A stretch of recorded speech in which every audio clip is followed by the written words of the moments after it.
All right. Hi, everyone. Good morning, good evening, wherever you are. Welcome to our webinar titled Formalities and Normalities, Israel and Normalization. The webinar is sponsored by both the Students for Justice in Palestine Club at Georgetown University and Palestine Student Club at Northwestern University, Qatar. My name is Zain Assaf. I am the president of the Students for Justice in Palestine Club at Georgetown University, Qatar. And my name is Kaina Khresha, and I'm the president of the Palestine Student Club at Northwestern University in Qatar. Thank you so much for joining us today, everyone. So before we go ahead, we'll just go over how the webinar will be structured and how you'll be able to ask questions. So we'll first have the panelists speaking, and after that we'll have a sort of a Q&A session. If you'd like to ask any question, you can type it in the Q&A tab. You can find that at the bottom of your screen. You can also raise your hand by pressing the raise hand option. It should also be at the bottom of your screen. We will unmute your microphone so you can voice out your question. However, we will be not taking any questions in the chat box. You can always use it to type any comments you might have. Without further ado, we would like to introduce our wonderful guest speakers for today. Our first speaker is Esraa Al-Muftah. Esraa Al-Muftah is a member of the Qatar Youth Opposed to Normalization, QAYON, which she helped co-found in 2011. She had worked in coordinating campaigns and conferences that advocate for boycott, divestment, and sanctions of Israel, BDS, in Qatar and the rest of the Arab Gulf states. Esraa is also passionate about education and feminism and is currently completing her PhD in educational studies. And our second speaker for today is Dr. Dana Kurd. Dr. Dana is an assistant professor at the Doha Institute for Graduate Studies, and she's a researcher at its sister institution, the Arab Center for Research and Policy Studies. She holds a PhD in political science with concentrations in comparative politics and international relations. Dr. Dana's work focuses on authoritarian regimes in the Arab world, state-society relations in these countries, and the impact of repression on polarization and social cohesion. She's published in peer-reviewed journals such as the PS Political Science and Politics, the Journal of Global Security Studies, and the Contemporary Arab Affairs.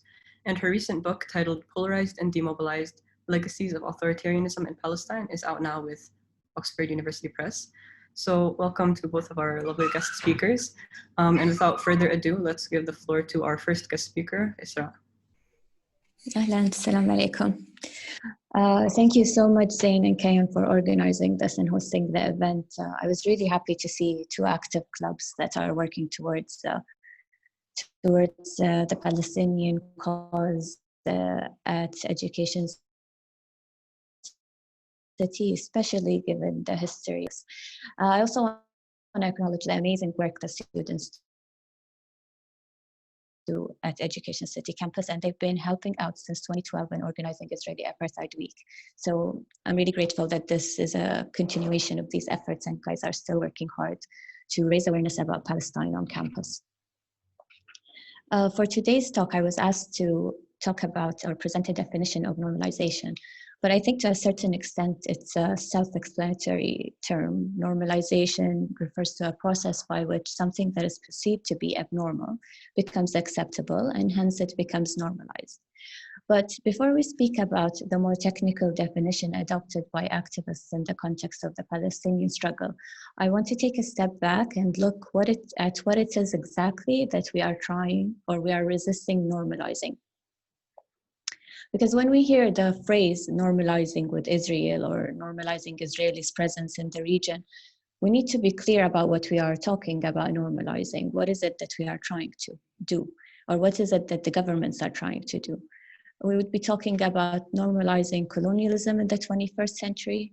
We would be talking about normalizing military occupation, normalizing the presence of an apartheid state in the midst of us, and a state that has entrenched in its law really supremacy and control of one religious group over the other. So this is what we are talking about normalizing. We are also talking about normalizing abduction of children, imprisonment of children. We are talking about normalizing caging a population of 1.8 million people and controlling every aspect of their lives, including their calorie intake. So we are also, like, we can't disregard that also Israel has been ignoring and disregarding international law. And this is again what we are trying to normalize. normalize giving an exception to a state to behave illegally, to occupy Palestinian land illegally, expand settlements illegally, move prisoners across its occupied territories illegally. We are talking about allowing Israel to expand its wall and completely disregard UN resolutions. So normalization, as you can see, is allowing to give Israel a pass to do all of these activities without any accountability. But also, I think a lot of what normalization is about, or anti-normalization is about, it's about trying to resist this selective and strategic forgetting that we are asked to engage in. So it is a kind of memory work, resisting with memory so that we do not forget the trauma inflicted on the Palestinian people for generations. And that's in the sense that it's about keeping the history of the people also in mind. So it's like a humane promise that we make to never forget how Israel was founded, to never forget the Nakba, the ethnic cleansing of Palestine. It's true, it's an ongoing process, but we need to remember the roots of the events that we are seeing today. Using propaganda to underestimate the numbers of the villages that were completely massacred and erased, and then asking people to forget the trauma of generations of Palestinians living as refugees and the trauma of witnessing the death of family members, the trauma of having to break down your house with your own hands or missing the funeral of a loved one because of these checkpoints. All of these traumas, and the list is endless, but no normalization or peacemaking process will erase them. And no peacemaking process will make it easier for refugees that are still living, and the refugees, and also for the Palestinians living under occupations or the Palestinians living under an apartheid regime. So proponents of normalization ask us to strategically forget this, and we need to work against it.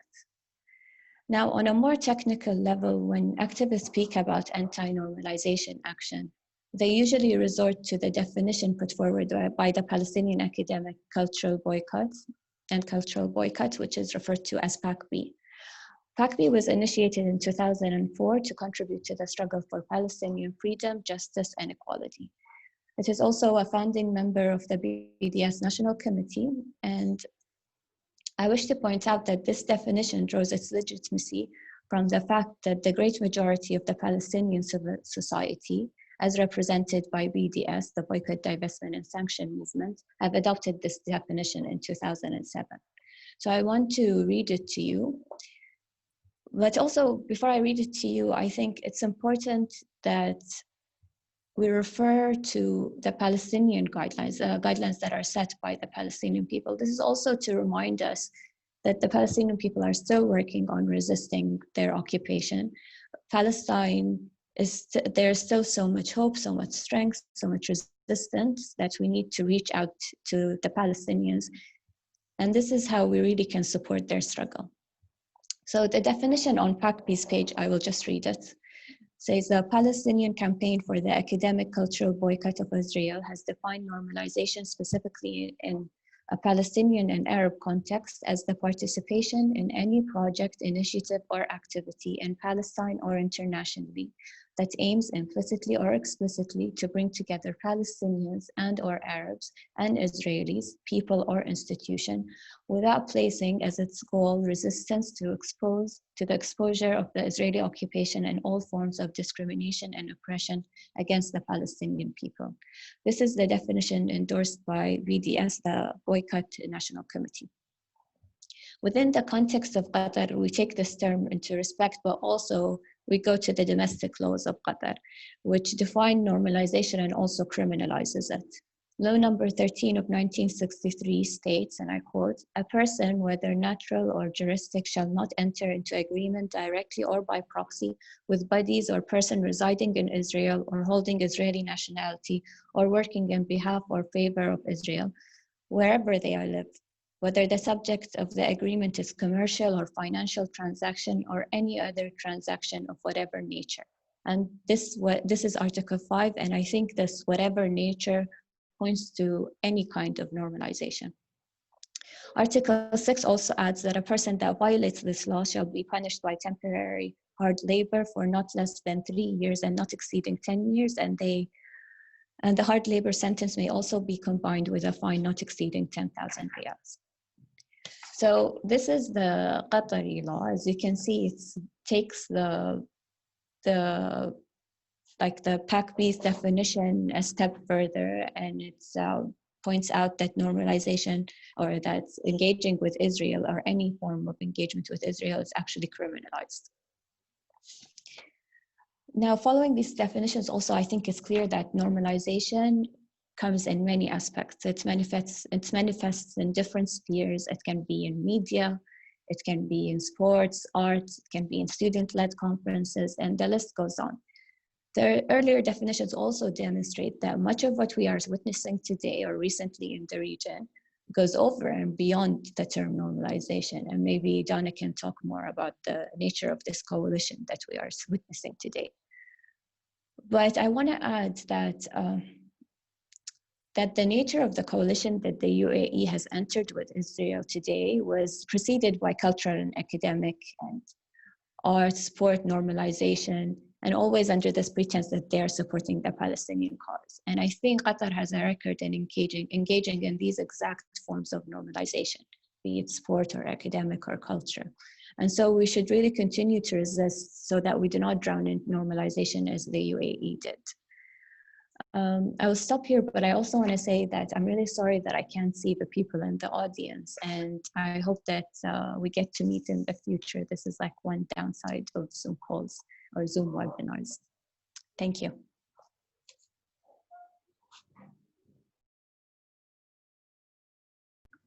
Thank you so much, Esraa. Now we can move on to our second speaker, Dr. Doha Al-Kurd.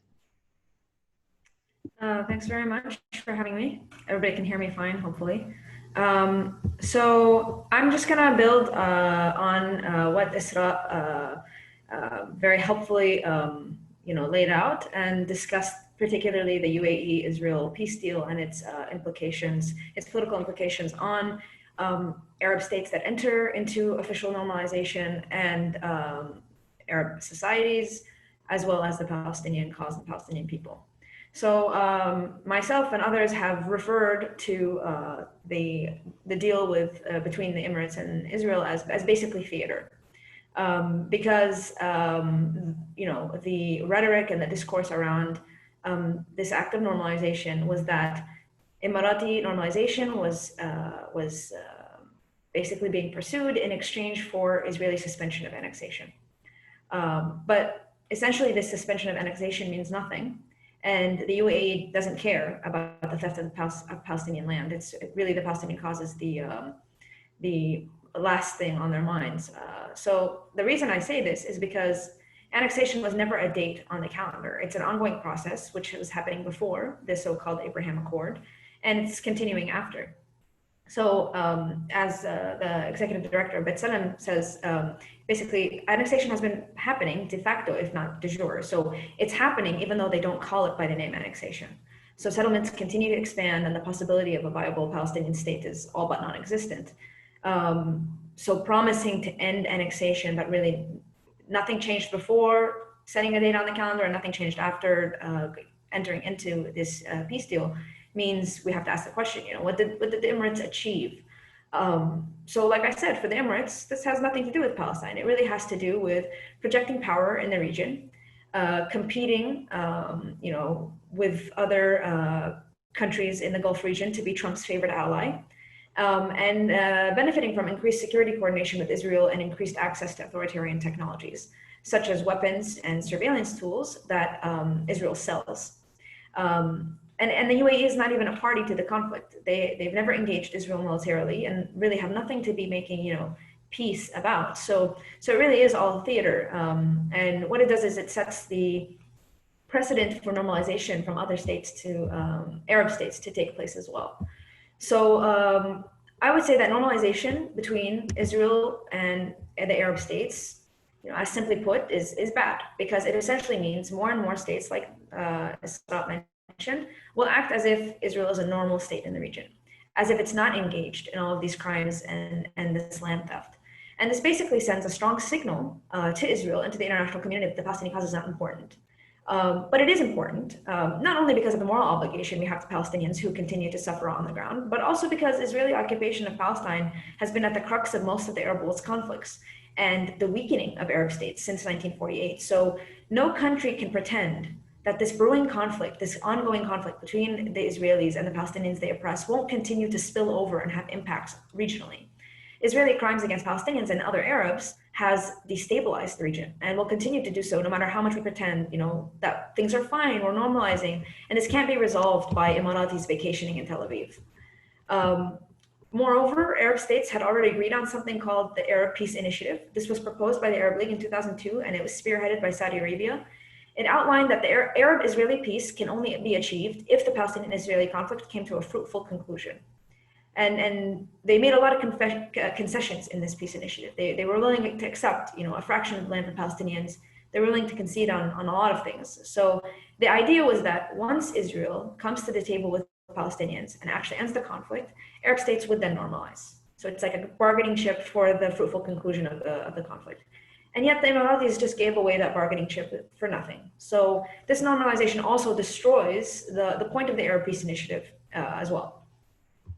And finally, normalization is a negative step because Israel, like I said, is a major source in the region and internationally of authoritarian technologies such as military weapons, surveillance, and repressive tools. So one example I'm going to use because it might be, perhaps relevant and the audience might be aware of it is the NSO group's Pegasus technology, which is used to spy on activists and hack people's phones. And it was used to target Jamal Khashoggi amongst other dissidents across the Arab world. And the Emirati government in particular has already been buying a lot of these authoritarian technologies from Israeli companies. And now things will increase because they don't have to do it behind the scenes. And they aren't the only government in which this is going to happen. So what the UAE did with this normalization stunt is that they set the precedent for other states in their access to do the same, and it's going to increase the ability of all of these regimes to repress their own people because, like I said, they don't have to do things under the table.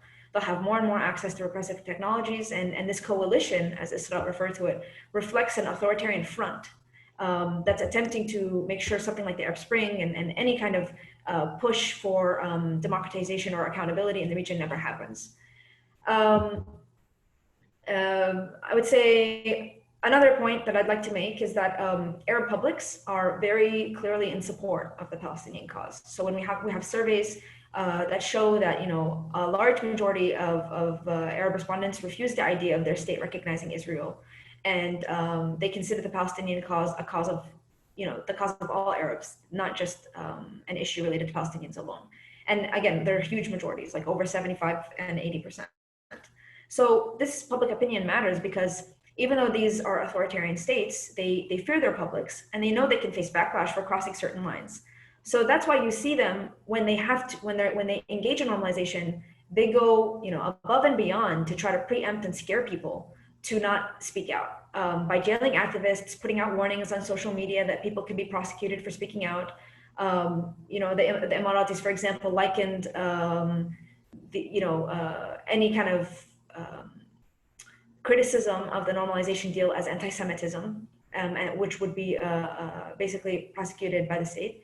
So in highly repressive states like the Emirates, we may not see protests, but it's because people are very much, cracked down upon as a result of this normalization step.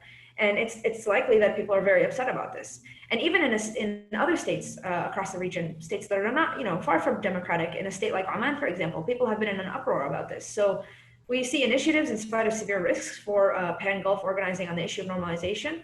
But that's why when states engage in normalization, before official agreement, they had to hide it, they had to backtrack about it, they had to claim it wasn't official, it's just normalization that happens between private entities, between private companies. But the divide between public opinion and the policies of these regimes will always be a point of contention.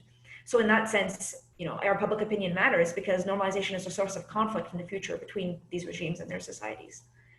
Finally, I would say this accord makes peace actually less likely as Israel has learned it can get major concessions which will invigorate their economy and bring them legitimacy on the world stage without doing anything.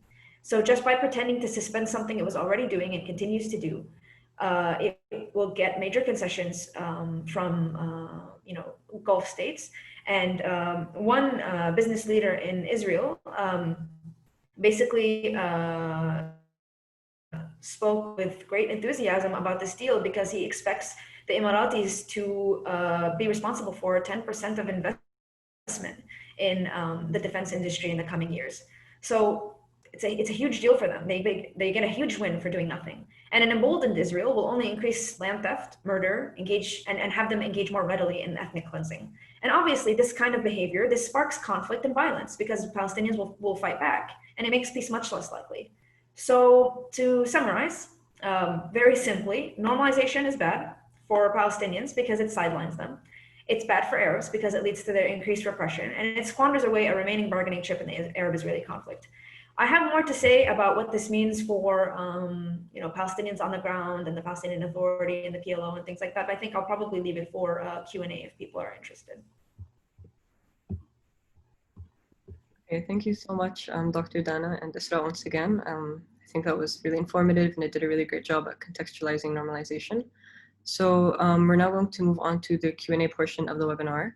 As a reminder, we won't be taking questions from the chat box, but you can raise your hand by pressing the raise hand option at the bottom of the screen, and we'll unmute you to speak, or if you prefer, you can just drop the question in the question and answer tab. So we have a few questions, so let's take the first one. So Lejain Asaf asked, how can normalization manifest itself in less political events such as film festivals, academic conferences, sporting events, etc., and how is that still harmful?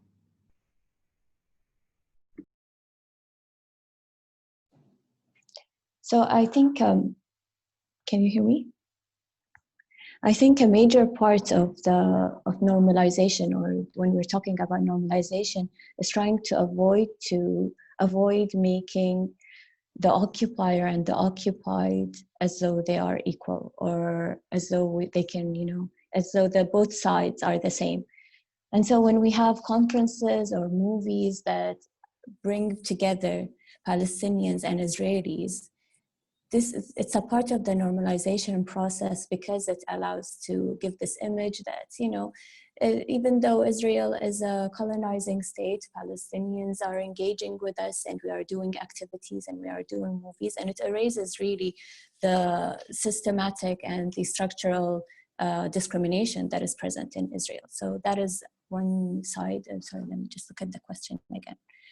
It also manifests in academic conferences, of course, when you give a space for institutions, academic institutions, Israeli academic institutions that are engaged in also the repression of the Palestinians. I mean, the Israeli institutions are built on stolen land. The Israeli institutions get funding from the Israeli state.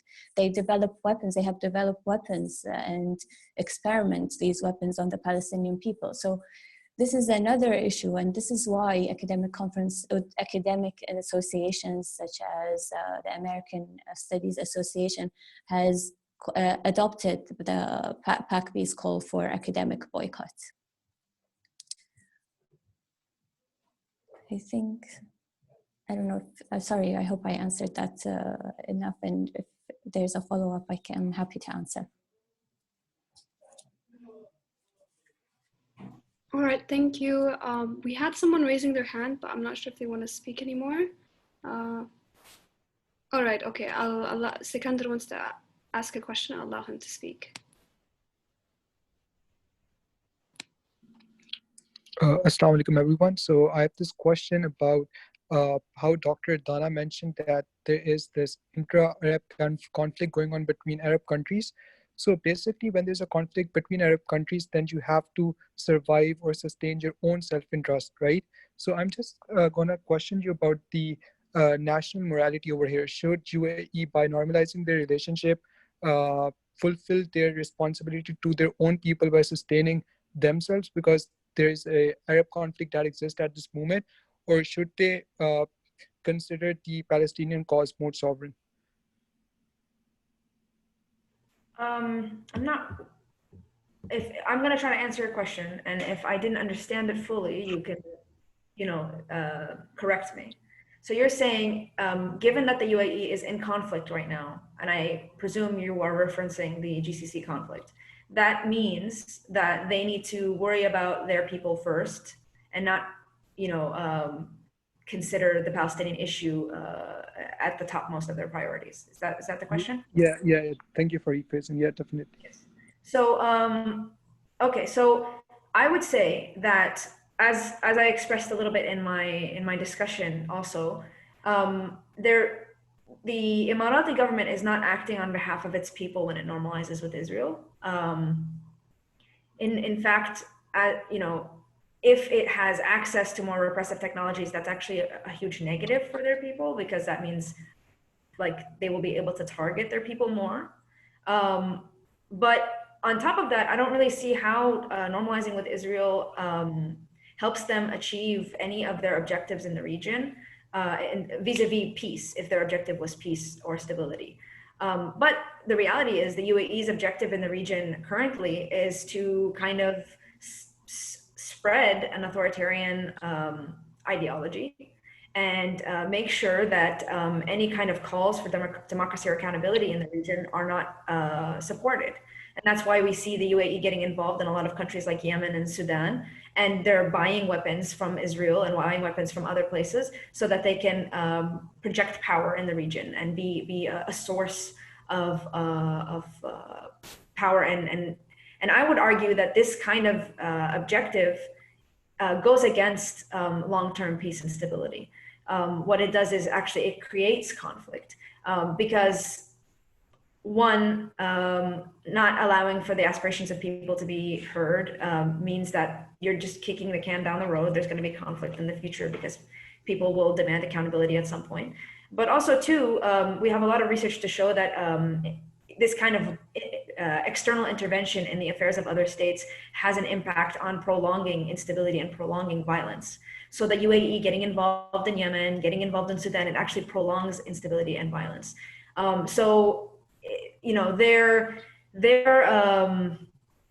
Their situation with the GCC conflict, one, we already know that they will not be able to resolve this conflict through the Trump administration. The Trump administration clearly does not care about the ongoing status quo, and chances for the Trump administration to win re-election, according to the latest polls, is actually getting slimmer by the day. So that's a losing strategy on their behalf. If they actually cared about peace and stability, also their strategy of spreading authoritarianism is a losing strategy.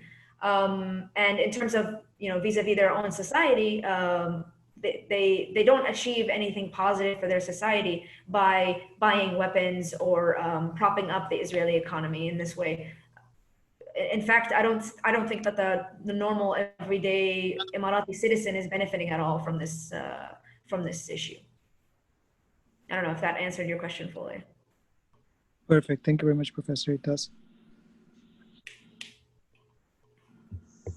We'll take another question from the Q&A tab. So someone asked, what do the panelists think of the Egypt-Israel peace treaty? Can we say that many Arab states have been recognizing Israel and that normalization has been inevitably taking place?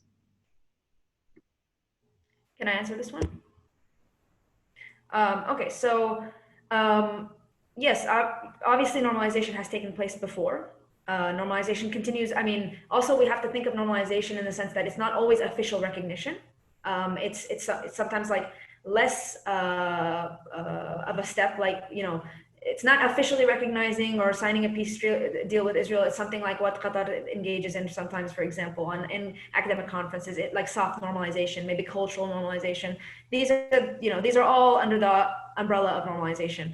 Now, the Egypt-Israel peace treaty, I mean, I would argue that it was an incorrect step to take, but we also have to consider that countries like Egypt and Jordan, they entered into war with Israel. Normalization was pursued as a policy concession for something, in exchange for something. Now, we can argue that it wasn't enough, right? We don't think that they should have engaged in this kind of normalization. I personally agree. I think Sadat made a huge mistake. I agree with that. But we can still say that there is some logic there, right? They got the Sinai back. They entered into multiple conflicts with Israel. They got land back for this normalization. I argue it was a very bad step regionally, but they got something. The Jordanians are the same thing. They are countries that surround Israel. They are in direct conflict with Israel. They have engaged in wars with Israel. When a country like the UAE takes part in normalization, what is this achieving? They've never entered into war. They don't have anything to be, bargaining over. What are they gaining from this kind of normalization? I mean, we know what they're gaining. They're propping up their regimes and they're spreading authoritarianism in the region. But I would argue that that's not something to be gained. That's not something we want to pursue. So yes, normalization has been taking place. It takes place at different levels across the Arab world. But taking this step, this severe step of official recognition of the state of Israel without anything in return is a very severe step, and it has huge ramifications on the Arab-Israeli conflict and the Palestinian-Israeli conflict. It's one thing for regimes to do it under the table, and for us as civil society organizations or members of society to say, we refuse, why are you doing this, and to constantly push back on them. But it's quite another for these states to enter into official agreements with Israel for nothing. Yeah, that's my point. All right, thank you. We'll have take another question. So what do you think about Kushner going around the GCC saying that America has a solution for the blockade as long as the GCC normalizes what's happening?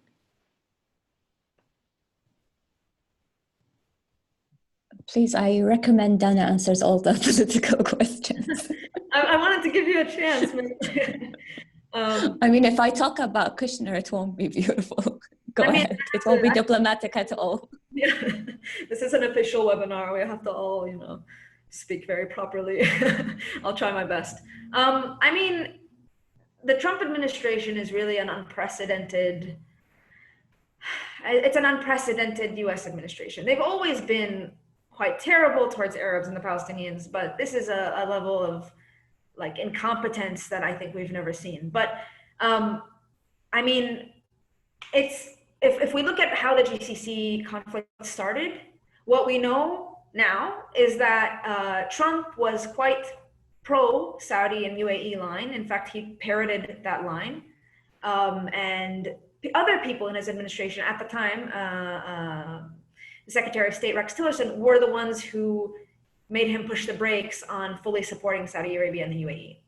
Furthermore, they kind of benefit from the ongoing GCC conflict in the sense that they can continue to blackmail all of these countries, get them to make huge concessions, buy huge amounts of weapons, and prop up the American economy and the American defense industry by continuing to promise them, we're going to side with you in this conflict. We're going to side with you. We're going to make sure that you get what you want. So, I mean, it's so, what Kushner is doing is so blatant and obvious on its face. It's like they're constantly dangling this thing. They're dangling these countries getting what they want out of the GCC conflict. This is not how the GCC conflict is going to be. It's not going to come to a fruitful conclusion this way. The only way it comes to a fruitful conclusion is if these parties actually engage in dialogue with each other and come to mutual understandings about the differences they have in terms of foreign policy. Otherwise, again, we're going to be kicking the can down the road, and we'll have more divisions and continued tensions in the GCC. Kushner and Trump they're not going to be the solution to these problems. This is an internal matter, and in fact, they kind of propagate it and they kind of continue it for their own purposes. Yeah, and I just want to add one bit, which is, it seems like the conflict, the GCC conflict has eased this normalization. And we've seen constantly throughout the conflict, people accusing each other of normalizing with Israel. It's to a point that it's really hilarious. You can't write anything about the normalization in the UAE without getting pictures of normalization happening in Qatar. And so it's also made it really hard to organize across the GCC countries. The last conference that we did in 2017 happened in Kuwait, and it was really hard to find people from Saudi that are able to come and without feeling threatened by their governments. So, and this goes in line with what Donna was saying, that the repression and normalizing with Israel come together in the region.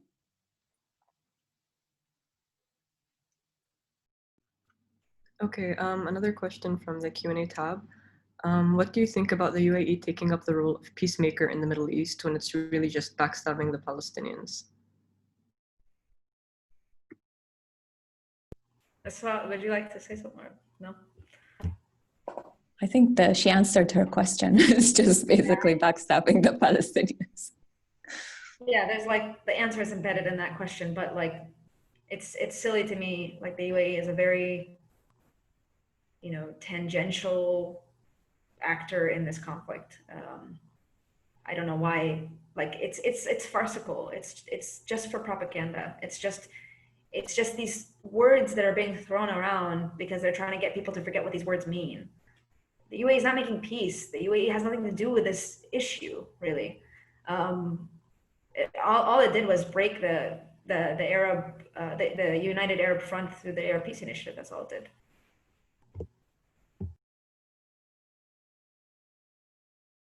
All right, thank you. We have Timur. He has a question. Can normalization of ties with Israel bring Israel to finally act on 2002 Arab Peace Initiative?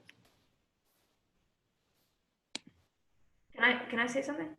So, or do you want to say something, Esraa? Go ahead. No, I was going to say it does the opposite, but then you can get into it. Yeah, no, I mean, we kind of discussed this a little bit already, but if they're not, like, how do you force a state that has qualitative military edge in the region? That means that they're the strongest militarily in the region. They have the most backing through the United States. Economically, they're the strongest. So how do you get a state that has all the cards to do what you want if you already gave them what they wanted? You gave them normalization. The 2002 Arab Peace Initiative said, we will give you normalization if you come to the table and actually conclude on these issues, actually give Palestinians a state, whatever you think about that now. But the idea back then was to give Palestinians a state, to let them have East Jerusalem as the capital, to talk about the right of return for refugees. If all of these things are not being acted upon, but we'll give you what you want anyway, how are you going to come to the table for any reason? All this does is really allow the Israelis to act with impunity.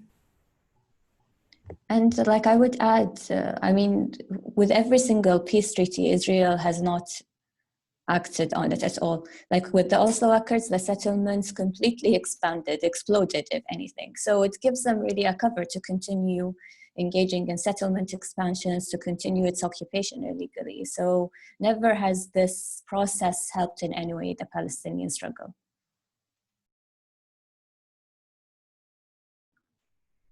Okay, so another question. It's obvious by the conversation that it isn't the first time this has happened. It seems the Gulf states have consistently failed the Palestinians and the possibility of the state, especially with the case of normalization. Is there a position someone in civil society can take that does not worry about the interests of multiple oppressive states? I don't really know what that means. I don't know what it means to say a position in civil society that does not worry about the interests of multiple oppressive. I don't really understand the question. Maybe that person can. Yeah, I was gonna ask. Haider, do you wanna raise your hand and speak? I'm not sure. Okay, yeah, I'll allow him to speak right now. Oh, there we go. Sorry for the sort of awkward phrasing of the sentence. I didn't know how to phrase it per se, but basically the way I wanted to phrase it was, it's obvious that the Gulf states such as Saudi Arabia and the UAE, even if like the populace is pro-Palestinian, they will go otherwise. So is there sort of a way where members of civil society don't have to like pester their oppressive states to fight against normalization? Is there a way of direct action, basically? So if I'm understanding this right, you're asking, like, is there a way not to topple down, like to support the Palestinian struggle and work against normalization without going in direct conflict with the governments? Yes, pretty much. Okay, so I think I can answer this from the experience of Qatar Youth Opposed to Normalization. I mean, when we created the blog in 2011, and until today, we were always so careful to make sure not to seem like an official organization, which we're not. It's a blog, it's a social media account, it's collaborating with organizations, creating communication. It's a platform for people that want to oppose normalization, but we never registered it because we knew that the laws that organize organizations and organize associations make it impossible to do something of this sort. But does that mean we just feel like defeated and we don't do anything? No, we can still create these small spaces, these small niches to work. The student clubs, for example, do amazing work. Their engagement even at Education City with Israeli Apartheid Week, organizing, bringing speakers in and raising awareness among the community is very important. As for the state, obviously, I mean, there are laws, but there are no mechanisms to use these laws to hold the state accountable at this point. But I think as long as the state continues to see this resistance, a very strong resistance from the population, and people continue to raise awareness about the losses that are going to happen if we continue the process of normalization, they are going to have second thoughts about entering a relationship with Israel. So I think we need to continue working towards that, even if we are facing restrictions. There's still some hope and a space to work and organize together.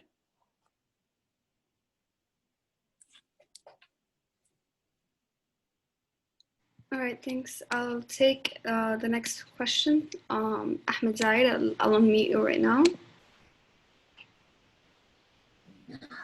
Hi, first of all, thanks for organizing this event.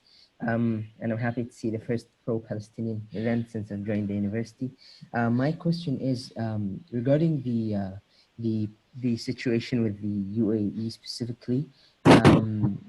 Do you think it is redeemable? Like, do you think it is possible to politically back down, sort of, from that agreement that has been made?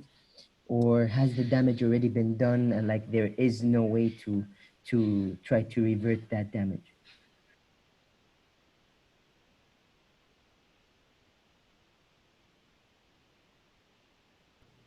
I'm sorry, I kind of I missed a little bit of the question, maybe.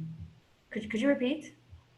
Oh, basically, I was asking if, in your opinion, from your point of view, do you think this step taken by the UAE is redeemable? Is it reversible?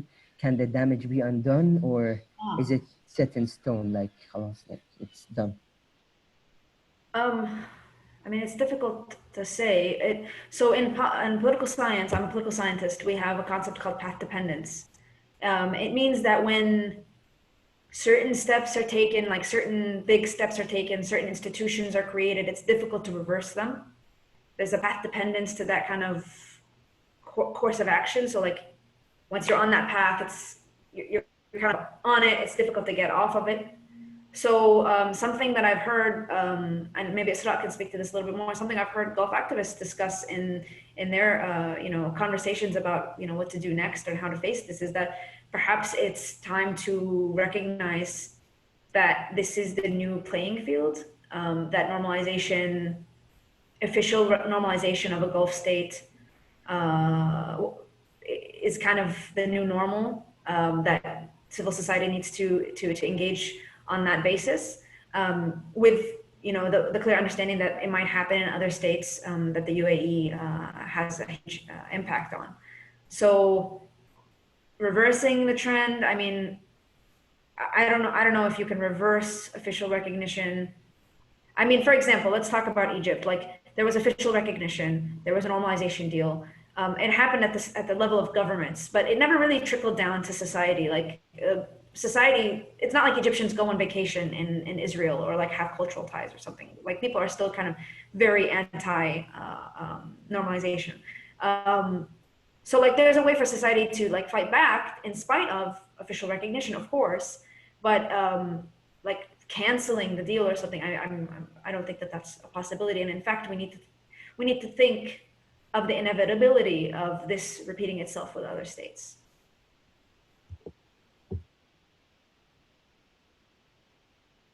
Okay, yeah, thanks. That kind of answers the question. Yeah. Another question was asked, what do you think of the fact that normalization is the only way it's believed by countries like the US that peace can be achieved? I feel like we've answered perhaps this question. The US again, the US, especially under the Trump administration, is not interested in peace. It's interested in maintaining Israel's security. This is not just me like talking like in a conspiratorial sense. Like there are laws on the books, that are passed by Congress every single session to say that the US is going to maintain Israel's qualitative military edge in the region. Like this is something that's very clear.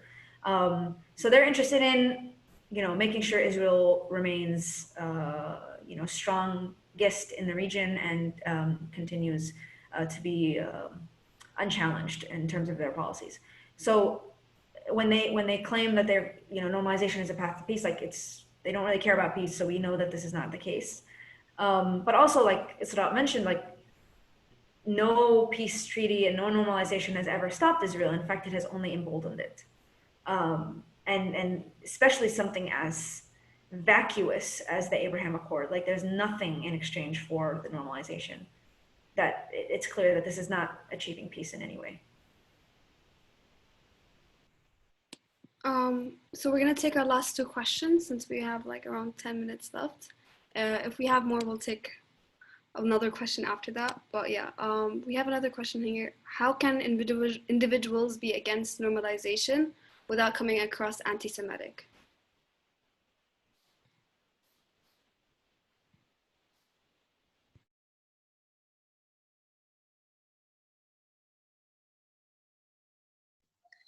I think this is one of the troubles of Israel calling itself a Jewish state, that it tries to make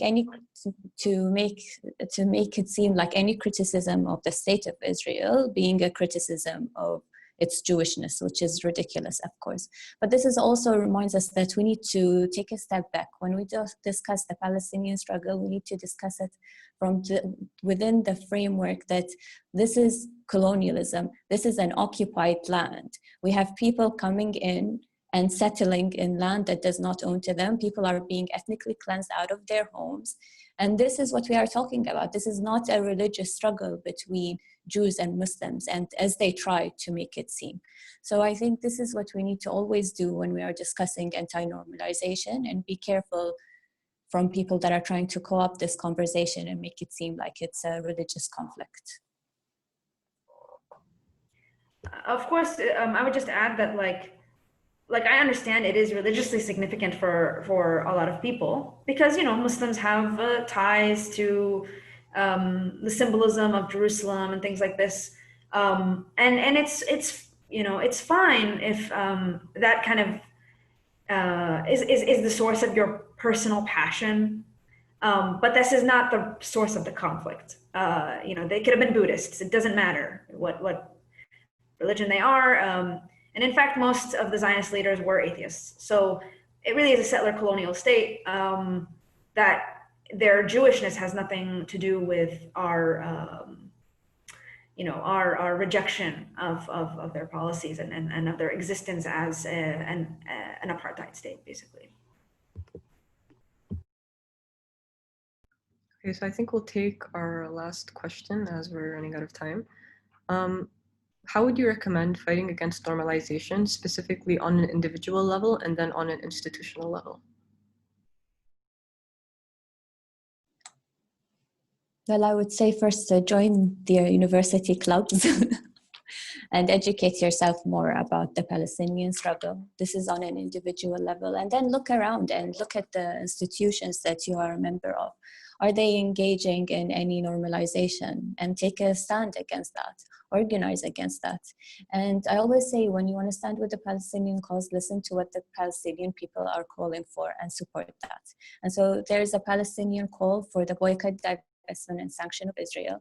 This is something we can all adopt, and we can all get our institutions on board. So this is one step that you can do, at least as students. Yeah, I mean, I am not an activist. I'm a very useless academic. So I'm not gonna add much to what Esraa said. but I would maybe only add that right now there's also a huge struggle over the discourse and over how this is being framed. So, like Esraa said, like personal awareness of the Palestinian issue and like understanding more about this conflict, as well as, you know, telling people around you about the realities of this conflict and the realities of what this peace deal actually entails. That's very useful in countering some of this, you know, propaganda and some of the discourse, especially amongst people your age, you know, who might be susceptible to, you know, peace and love and like all this like kind of discourse that masks the reality of this official recognition and this quote unquote peace deal.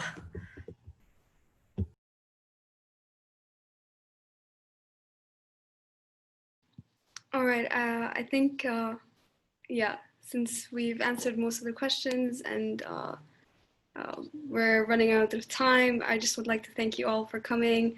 Thank you, Esraa. Thank you, Dr. Dana. It's been a really great session.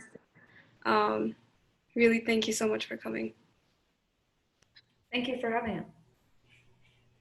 Thank you so much to the both of you, and thank you everyone who joined us today. And as a reminder, this webinar was recorded, and so it will be uploaded on our social medias, so you can watch it there. And thank you. Thank you.